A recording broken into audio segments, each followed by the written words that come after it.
एष मे सर्वधर्माणां धर्मोऽधिकतमो मतः यद्भक्त्या पुण्डरीकाक्षं स्तवैरर्चयन्नरः सदा। परमं यो महत्तेजः परमं यो महत्तपः परमं यो महद्ब्रह्म परमं यः परायणम्।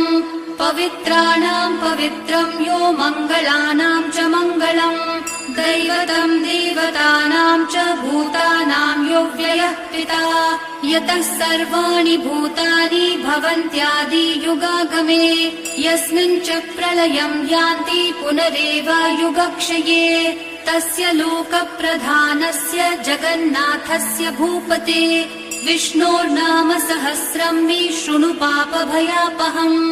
यानि नामानि गौणानि विख्यातानि महात्मनः ऋषिभिः परिगीतानि तानि वक्ष्यामि भूपतये। ऋषिर्नाम्ना